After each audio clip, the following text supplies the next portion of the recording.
তো হাই ফ্ৰেণ্ডছ, মোৰ job and ডিফেন্সৰ চেনেলটোলৈ তোমালোকক স্বাগতম জনাইছোঁ। আৰু যিহেতুকৈ আমি সকলোৱে জানো এতিয়া আমাৰ যিহেতুকৈ নতুন SSC GDৰ ভেকেঞ্চি আহি আছে, মানে 5 ছেপ্টেম্বৰৰ পৰা আমাৰ এপ্লাই চলিব।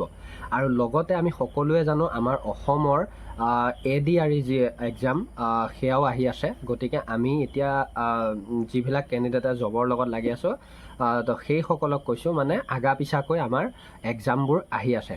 আৰু এতিয়া মই যিহেতুকৈ বহুতে ADREৰ কাৰণে হয়তো অলৰেডি বহু কুৱেশ্যন চালেই বা বহু এতিয়া চাই পেলাই এক্সপিৰিয়েঞ্চ হৈ গৈছে আৰু বহুতে আগত দিয়াখিনিও জানে।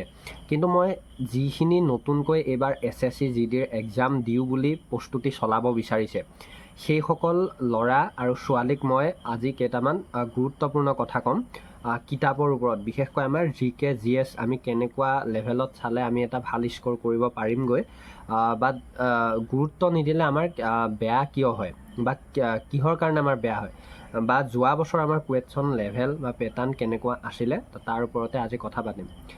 গতিকে মই প্ৰথমতে এখন কিতাপৰ নাম মই খুবেই লওঁ, GK GSৰ। সেইখন লাগে আমাৰ অসমৰ যিকোনো এটা এক্সামৰ বাবে হওক বা আমাৰ চেণ্ট্ৰেলৰ যিকোনো এটা এক্সামৰ বাবে হওক, সেই কিতাপখন আমাৰ খুব গুৰুত্বপূৰ্ণ।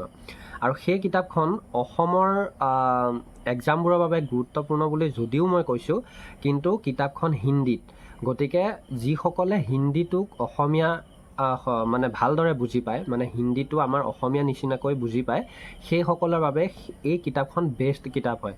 কাৰণ এই কিতাপখন যদি গোটেইখন আমি শৃংখলাবদ্ধভাৱে পঢ়ি পেলাই শেষ কৰিব পাৰোঁ, তেতিয়াহ'লে মই জনাত GK GSৰ বাবে ইমান ভয় কৰিবলগীয়া চিন্তাৰ বিষয় একো নাই। আৰু সেই কিতাপখন এইখন আমাৰ লুচেণ্ট কিতাপ। মই অলৰেডি আগতো এই লুচেণ্ট কিতাপখনৰ বিষয়ে বহুত ভিডিঅ'টো কৈছোঁ, লাইভতো কৈছোঁ কেনেকৈ পঢ়িব লাগে। গতিকে আজি মই দুটামান গুৰুত্বপূৰ্ণ কথা ক'ম। এতিয়া আমাৰ SSC GDৰ বাবে বহু ডাঙৰ চেনেলে অলৰেডি আমাৰ কোচিং ষ্টাৰ্ট কৰি দিলে, যেনেকৈ RWA হওক, SSC মেকাৰ হওক। আৰু তেওঁলোকক মই এটা কথা লক্ষ্য কৰোঁ, তেওঁলোকে আমাৰ GK আৰু GSৰ বাবে একমাত্ৰ কিতাপ যদি ফ'ল' কৰে বুলি কওঁ, তেতিয়াহ'লে লুচেণ্ট কিতাপখনে ফ'ল' কৰে। কাৰণ কিয়, লুচেণ্টখনে একমাত্ৰ এনেকুৱা এখন কিতাপ যিখন কিতাপে ইণ্ডিয়ান আৰ্মিৰ পৰা ধৰি যিকোনো এটা চেণ্ট্ৰেল আমাৰ ডিফেন্সৰ ভেকেঞ্চিৰ বাবে এই কিতাপখনে সম্পূৰ্ণৰূপে কভাৰ কৰে বুলি ক'লেও ভুল নহয়। গতিকে মই এই লুচেণ্ট কিতাপখনৰ পৰা মই তোমালোকক গুৰুত্বপূৰ্ণ কোনখিনি চাব লাগে বা যোৱা বছৰ আমাৰ SSCত কেনেকুৱা কুৱেশ্যন আহিলে সেইখিনি কথা মই আজি ডিছকাশ্যন কৰিম। ইয়াত আছে তোমাৰ যিটো আমাৰ বিষয়সূচী, মানে তোমালোকৰ চিলেবাছ বুলি ক'ব পাৰি।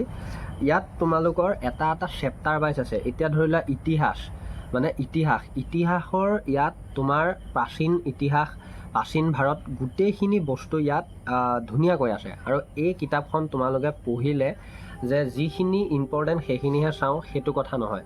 মই এটা কথা কওঁ, এই কিতাপখন যদি তোমালোকে কিনি লোৱা, ইয়াৰ প্ৰাইচটো মাত্ৰ 180 টকা। যদি এই কিতাপখন তোমালোকে কিনি লোৱা, তেতিয়াহ'লে এনেকুৱা লগত এটা হাইলাইটাৰ লৈ ল'বা। মই লৈ লৈছোঁ। আৰু এই হাইলাইটাৰ দি তোমালোকে যিখিনি গুৰুত্বপূৰ্ণ বুলি তোমালোকে নিজে ভাবা বা য'ৰ পৰা কুৱেশ্যন আহে, তো সেইবিলাক তোমালোকে হাইলাইট কৰি যাবা। আৰু লগতে তোমালোকে এটা কথা চাব পাৰা, যিবিলাক আমাৰ এতিয়া কুৱেশ্যন হৈ গ'ল, মানে SSC GDৰ যিবিলাক আমাৰ শ্বিফ্টত হৈ গ'ল, সেই শ্বিফ্টবিলাকত মই যিমান দেখিছোঁ এই লুচেণ্টখনৰ পৰাই কমন পৰিছে। সেয়া লাগে খেলৰ বিষয়ে হওক, সেয়া লাগে ভাৰতীয় সংবিধানৰ বিষয়ে হওক, সেয়া লাগে ভাৰতীয় অৰ্থব্যৱস্থাৰ বিষয়ে হওক, ভূগোলৰ বিষয়ে হওক বা ইতিহাসৰ বিষয়ে হওক। গতিকে মই জনাত যদি এই কিতাপখন আমি খৰচি মাৰি পঢ়িব পাৰোঁ, আৰু যিসকলে আৰ্মিৰ কাৰণে হওক বা আগতে এনেকুৱা চেণ্ট্ৰেল ভেকেঞ্চিৰ কাৰণে পঢ়ি থৈছে এই কিতাপখন, মই জানো তেওঁলোক GK GSত বহুত পাকৈত। গতিকে মই এই কিতাপখনৰ ওপৰত এই কথাটোকে তোমালোকক ক'ব বিচাৰোঁ। আৰু এতিয়া লুচেণ্টখন তোমালোকে ল'লেও নহ'ব, কিছুমান কথা আমি চাব লাগিব যে এতিয়া এই লুচেণ্টখন আমাক পঢ়োঁতে খুব বেছি সময় লাগে। মই কিয় কৈছোঁ, আমি যদি ওপৰে পঢ়ি যাওঁ, তেতিয়াহ'লে আমি এইখন পঢ়োঁতে খুব বেছি এমাহ লাগিব, বা এমাহ নালাগিলেও আমি 20 দিনত, ওপৰে পঢ়ি গ'লে আমি 20 দিনত শেষ কৰি দিব পাৰিম গোটেই কিতাপখন। কিন্তু কথা হ'ল, ওপৰে পঢ়ি গ'লে আমি সেই কুৱেশ্যনখিনি 2-এটাৰ বাদে আমি গোটেইখিনি মনত ৰাখিবলৈ সক্ষম নহ'ম, যিটোৰ বাবে তাত যদিও আমাৰ কমন নাহে, আমি নেজানাৰ বিনিময়ত, পাহৰি থকাৰ বিনিময়ত আমাৰ কি হ'ব, যদিও পঢ়ি গৈছোঁ আমি তাত কমন পেলাব নোৱাৰিম। চ' সেইকাৰণে মই লুচেণ্টৰ আধাৰত আমাৰ অসমীয়াতো কিছুমান সৰু সৰু কিতাপ আছে, মই চাইছিলোঁ। তাৰে ভিতৰত এইখন কিতাপ হয়তো বহুতে ল'ব পাৰা, তথ্য সংকলন। ইয়াত যিখিনি ভাৰতৰ পাৰ্ট আছে, মানে ইয়াততো অসম ভাৰত সকলোখিনি সংমিশ্ৰণ হৈ আছে, গতিকে যিখিনি ভাৰতৰ পাৰ্ট আছে, তো সেই ভাৰতৰ পাৰ্টখিনিত যদি তোমালোকে চোৱা তেতিয়াহ'লে দেখিব পাবা যে যিখিনি আমাৰ লুচেণ্টত ইম্পৰ্টেণ্ট কুৱেশ্যন আছে, সেই কুৱেশ্যনখিনি এইখনতো আছে। চ' তেনেকুৱা ল'ব পাৰা। আৰু বাকী RWA আজিকালি বহুত সুন্দৰ কিতাপ আহিছে, চ' সেইখিনি তোমালোকে ল'ব পাৰা।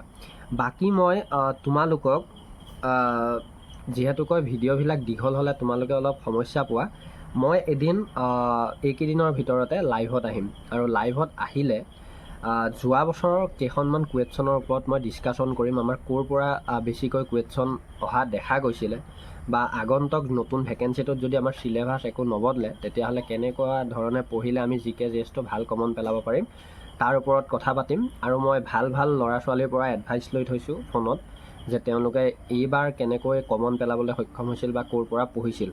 চ' সেইবিলাক কথা আমি লাইভত পাতিম। গতিকে মই আজি এইখিনি কথা কৈছোঁ যে তোমালোকে ডাঙৰ চেনেলক ফ'ল' কৰাতকৈ, কৰা সেইটো বেয়া কথা নহয়, কিন্তু যদি এই কিতাপখন পঢ়ি পেলাই নিজে যদি কিনি পেলাই পঢ়া তেতিয়াহ'লে বেছি মানে সোনকালে লাভৱান হ'বা বুলি মই আশা কৰোঁ। কাৰণ কিয়, এইখনেই ইণ্ডিয়ান বেষ্ট জিকে বুক বুলি ক'লে ভুল নহয়।